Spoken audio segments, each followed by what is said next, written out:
नमस्कार, सत्यहिंदी.com पर आपका स्वागत। मैं हूं शैलेश। क्या अमेरिका अब खाड़ी युद्ध से भागना चाहता है, यानी इजराइल के साथ मिलकर ईरान पर जो हमला कर रहा था उसको ख़त्म करना चाहता है? क्या वो अब एक ऐसी स्थिति में फंस गया है कि वो न तो इस युद्ध से निकल पा रहा है और न ही इस युद्ध को आगे और भयानक बना पा रहा है? बात क्या है? कौन सी स्थिति है जिसके भीतर फंस करके अमेरिकी राष्ट्रपति डोनाल्ड ट्रंप ने आज एक महत्वपूर्ण बयान दिया। ट्रुथ सोशल जो उनका एक्स हैंडल है, यानी ट्विटर हैंडल है, उस पर लिखा कि अमेरिका और ईरान के बीच पिछले 2 दिनों में बहुत अच्छी और सार्थक बातचीत हुई, जिसका मकसद मध्य पूर्व में शत्रुता का पूर्ण समाधान है। उन्होंने पेंटागन को आदेश दिया कि ईरान के पावर प्लांट और ऊर्जा इंफ्रास्ट्रक्चर पर कोई भी हमला 5 दिनों के लिए टाल दिया जाए। इससे पहले शनिवार को यानी 22 मार्च को ट्रंप ने ईरान को 48 घंटे का अल्टीमेटम दिया था। उन्होंने कहा था कि स्ट्रेट ऑफ हॉर्मुज यानी हॉर्मुज का जो समुद्री मार्ग है उसे पूरी तरह खोलो, नहीं तो अमेरिका ईरान के सबसे बड़े पावर प्लांट से शुरू करके सारे पावर प्लांट्स को नष्ट कर देगा। इससे पहले उन्होंने दावा किया था कि अमेरिका ने ईरान को नक्शे से मिटा दिया है। ईरान की नेवी और एयरफोर्स खत्म हो गई है और युद्ध जल्द खत्म हो सकता है। लेकिन उन्होंने ये भी कहा था कि सीज फायर नहीं चाहिए, क्योंकि दूसरे पक्ष को पूरी तरह से कुचल देना है। और अब 5 दिनों के लिए युद्ध विराम कह रहे हैं कि बहुत अच्छी बातचीत चल रही है। चलिए ये जरा इस पर ये भी देखते हैं कि ईरान क्या कह रहा है। ईरान का जो सरकारी मीडिया है उसने कहा कि असल में ये जो ट्रंप का बयान है वो पीछे हटने की तरह है, और कहा कि ईरान की सैन्य धमकियों और अमेरिका की बिगड़ती आर्थिक स्थिति के कारण ट्रंप ने अल्टीमेटम वापस लिया है। यानी ये जो अल्टीमेटम दिया था कि 48 घंटों में ईरान ने युद्ध खत्म नहीं किया तो उसके जो पावर प्लांट हैं और जो ऊर्जा के दूसरे स्रोत हैं उस पर हमला किया जाएगा। ईरानी राष्ट्रपति मसूद पेजेश्कियन ने कहा कि धमकियां और आतंक हमारी एकता को और मजबूत करती हैं। इससे पहले ईरान ने चेतावनी दी थी कि अगर अमेरिका पावर प्लांट्स पर हमला किया तो होर्मुज को अनिश्चित काल के लिए बंद कर दिया जाएगा और खाड़ी के सभी ऊर्जा जल इंफ्रास्ट्रक्चर को नष्ट कर दिया जाएगा। तो अब इन सब चीज़ों के बीच से अब ट्रंप का ये बयान आया है जिसमें वो कह रहे हैं कि 5 दिनों तक अभी जो है ईरान के पावर प्लांट्स और ऊर्जा इंफ्रास्ट्रक्चर पर हमला नहीं किया जाएगा। ऊर्जा इंफ्रास्ट्रक्चर का सीधा मतलब है कि ईरान में जो गैस और पेट्रोल डीजल वगैरह या क्रूड ऑयल जिसको निकाला जाता है वो सारी चीज़ें अभी तक एक हद तक उन पर हमला नहीं किया गया था। अब उन्होंने कहा था कि 48 घंटे में अगर युद्ध बंद नहीं किया ईरान ने तो वो इन पर भी हमला करके इनको ख़त्म कर देंगे। आज उन्होंने 5 दिनों तक और युद्ध विराम रखने की घोषणा कर दी। ईरान साफ तौर पे कह रहा है कि उसके साथ बातचीत नहीं हो रही है। हालांकि अमेरिकी मीडिया और अमेरिकी सूत्र जो हैं वो ये बता रहे हैं कि बातचीत हुई है और इसमें कई देशों के प्रतिनिधि जो हैं शामिल हैं और ईरान के मंत्री अरागची भी जो हैं वो शामिल हैं। तो वास्तविकता क्या है ये समझना बहुत ज़रूरी है।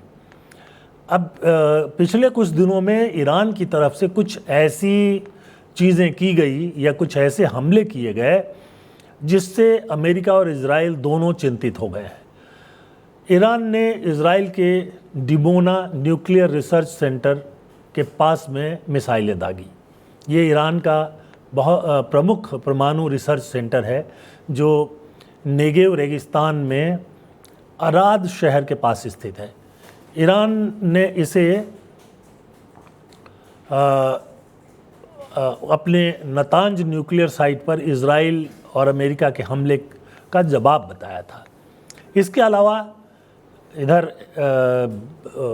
ईरान से बहुत दूर डियागो गार्सिया भारतीय महासागर या हिंद महासागर में स्थित है। उसमें वहाँ पर अमेरिका और ब्रिटिश सेना का एक बेस है। उस पर मध्यम दूरी के बैलिस्टिक मिसाइलें दागी, वहाँ तक वो पहुँच गई। अभी तक ये माना जाता था कि इतनी लंबी दूरी की मिसाइलें ईरान के पास नहीं हैं, लेकिन वो वहाँ तक पहुँच गए। उसके अलावा जो इज़राइल का पावर रिसर्च सेंटर है, उसको पैट्रियट और काफ़ी महंगे और शक्तिशाली मिसाइलों से लैस रखा गया था ताकि वहाँ पर कोई भी मिसाइल दाग नहीं सके, लेकिन उसके बावजूद एक मिसाइल उसके पास तक गिरा। इस बीच खाड़ी में ईरान ने कई जहाज़ों पर हमले किए और क्षेत्रीय ऊर्जा इंफ्रास्ट्रक्चर को भी निशाना बनाया। अब ये बात बहुत साफ है कि ईरान ये बार बार कह रहा है कि जिस तरह का हमला हमारे ऊपर होगा उसी तरह का हमला हम भी करेंगे। यानी वो ये कह रहा है, ईरान साफ तौर पे ये संकेत दे रहा है कि अगर ईरान के ऊर्जा क्षेत्रों पर हमला हुआ तो वो खाड़ी के देशों में जो ऊर्जा क्षेत्र है उनको भी छोड़ेगा नहीं। इसके अलावा ईरान की कुछ मिसाइलें ऐसी पाई गई हैं जिनको कि जो अमेरिकी और इजरायली मिसाइलें हैं वो रोक नहीं पा रही हैं, वो अपने निशाने तक पहुंच जा रही हैं। अब अभी ईरान के पास जो सबसे ख़तरनाक मिसाइल है फतह 1 और फतह 2, ये हाइपरसोनिक है और अभी ईरान ने इनका पूरा इस्तेमाल भी नहीं किया है, शुरू नहीं किया है। ये एक दो मिसाइलें जो डियागो गार्सिया तक पहुंची या इज़राइल के परमाणु शोध केंद्र तक पहुंची, माना जाता है कि इस श्रेणी की हो सकती हैं। और ये जो मिसाइलें हैं ये आयरन ड्रोम और एरो जैसे डिफेंस सिस्टम जो हैं उनको भेदने वाले ख़तरनाक मिसाइल माने जाते हैं। इसके अलावा खुर्रम और खैबर रेंज के 2000 किलोमीटर रेंज के और 1500 किलोमीटर रेंज के जो वारहेड हैं वो भी हैं और वो भी बहुत घातक हैं। और भी मिसाइलें ईरान के पास है और वो बार बार कह रहा है कि हमने अभी सबका इस्तेमाल नहीं किया है। जाहिर सी बात है कि अगर वो इस्तेमाल करेगा तो इज़राइल में और खाड़ी देशों में काफ़ी नुकसान हो सकता है। अब एक तरफ तो ये स्थिति है, दूसरी तरफ स्थिति ये है कि ट्रम्प ये समझ चुके हैं कि यूरोप के देश और नाटो के देश उनके साथ इस युद्ध में शामिल नहीं होंगे।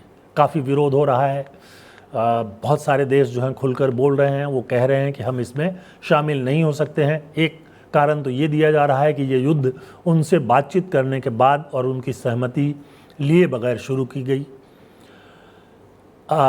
इसलिए वो साथ नहीं देंगे। तो कुल मिलाकर के अमेरिका अकेले पड़ गया है नाटो देशों में और वो और इज़राइल इन दोनों को लड़ना पड़ रहा है। और ऐसा लग रहा है, बल्कि जो युद्ध के विशेषज्ञ हैं और हथियारों के विशेषज्ञ हैं उनका मानना है कि ईरान के हथियारों के बारे में इज़राइल और अमेरिका ने जो पूर्वानुमान लगाया था उसके मुकाबले ज़्यादा खतरनाक हथियार ईरान के पास मौजूद है और ये खाड़ी के देशों की मुश्किलें बढ़ा सकता है, इज़राइल की मुश्किलें भी बढ़ा सकता है।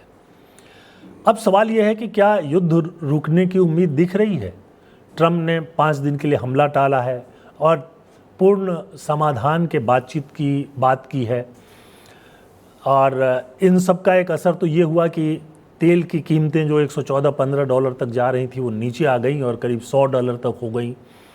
स्टॉक मार्केट जो है, जो गिर रहा था युद्ध के कारण, वो बढ़ा है।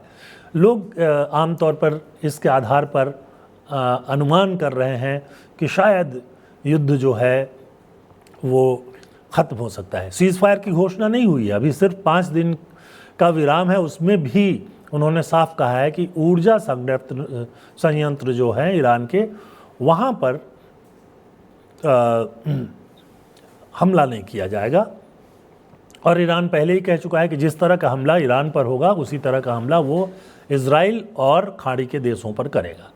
खैर, मुश्किल तो बहुत है, खाड़ी के देश परेशान हो रहे हैं हमलों के कारण भी, और इसके अलावा उनकी जो तेल और गैस से आमदनी है वो बिल्कुल ख़त्म हो रही है। वहाँ से जो मुख्य रूप से जो खाड़ी के देश हैं उनका तेल और गैस दोनों ही जो है हॉर्मुज का जो समुद्री मार्ग है वहाँ से आता है, और ईरान ने उस पर पूरी तरह नियंत्रण किया हुआ है। और ईरान की अनुमति के बिना कोई भी जहाज़ वहाँ से निकल नहीं पा रहा है। ईरान ने बहुत गिने चुने जो टैंकर्स हैं उनको निकलने की अनुमति दी। इनमें भारत के भी 2 टैंकर हैं, कुछ चीन के हैं। तो ये जो है एक तरफ चल रहा है। अब इधर भारत में भी जो है इसका असर तो दिखाई देने लगा है। अभी तेल की कीमतें स्थिर हैं। बहुत संभव है कि बंगाल और असम, तमिलनाडु, केरल, पुडुचेरी में जो विधानसभा के चुनाव हैं उसके कारण स्थिर हैं। गैस की कीमत 60 रुपये बढ़ाई जा चुकी है, और गैस की कमी जो है एलपीजी की खास तौर पे वो तो दिखाई दे रही है। लंबी लाइनें अभी भी ख़त्म नहीं हो रही हैं। तो ये संकट हमारे सामने है। प्रधानमंत्री मोदी ने संसद में इस पर करीब 20-25 मिनट का भाषण दिया। उन्होंने कहा कि हॉर्मुज का जो समुद्री मार्ग है उस पर कोई रुकावट स्वीकार नहीं है, उसके अलावा टैंकरों पर हमले भी स्वीकार नहीं हैं। अब ये सब बातें चल रही है। इसके पहले 21 मार्च को मोदी जी ने ईरानी राष्ट्रपति मसूद पेजेश्कियन से फ़ोन पर बात की थी। पश्चिम एशिया में क्रिटिकल इंफ्रास्ट्रक्चर पर हमलों की भी प्रधानमंत्री ने निंदा की है। इसके पहले उन्होंने यूएई, सऊदी अरब, बहरीन आदि देशों के नेताओं से बात की थी। बहरहाल कांग्रेस और विपक्षियों ने इस भाषण के बाद मोदी की निंदा की आलोचना की, और उन्होंने कहा कि वो युद्ध की निंदा क्यों नहीं कर रहे हैं, ये तो भारतीय हिस्सा है। लेकिन ये बात तो बहुत साफ तौर पर सामने आ रही है कि अमेरिका घिर गया है और किसी भी तरह से वो युद्ध से निकलना चाहता है। एक सम्मानजनक एग्जिट जिसको कहते हैं वो चाहता है। ये मिलेगा कैसे? ईरान कह चुका है कि वो आत्मसमर्पण नहीं करेगा, वो कोई शर्त नहीं मानेगा। अब या तो युद्ध इसी तरह से यहीं पर स्थगित कर दिया जाए, या फिर अमेरिका और इजराइल इसे और आगे बढ़ाएं, तो नुकसान उनके और सहयोगी देशों का भी होगा। बहरहाल ये विवाद जो है कितनी दूर तक जाएगा अभी कुछ कहना मुश्किल है, क्योंकि ईरान अड़ा हुआ है और अमेरिका तो वो मानता ही है कि वो विश्व का नेता है, और इसलिए उसके तो तुरंत पीछे हटने की बात सोच पाना भी मुश्किल है। लेकिन जो 5 दिनों तक युद्ध बंद करने की बात की गई है, कम से कम जो ऊर्जा संयंत्र हैं उन पर हमला नहीं करने की बात की गई है, तो उससे एक उम्मीद ज़रूर बनी है। आप इस युद्ध के बारे में क्या सोचते हैं? क्या आप इस युद्ध को बंद करने के पक्ष में हैं? क्या आपको लगता है कि इससे भारत की स्थिति भी खराब होगी? आप कमेंट सेक्शन में आकर के अपनी राय हमें ज़रूर बताएं। इसके साथ साथ हमारे प्रोग्राम को लाइक करें और चैनल को सब्सक्राइब करें, और हो सके तो satyhindi.com पर आकर हमारे सदस्यता अभियान को देखें और सदस्य बनें। स्वतंत्र और निष्पक्ष पत्रकारिता को बचाने के लिए ये बहुत ज़रूरी है, और ऐसा करके आप एक स्वस्थ पत्रकारिता को आगे बढ़ने में मदद कर सकते हैं। आज के लिए बस इतना ही।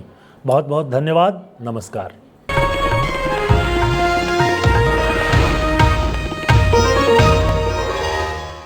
Copyright disclaimer under Section 107 of the Copyright Act 1976. Allowance is made for fair use for purposes such as criticism, comment, news reporting, scholarship, and research.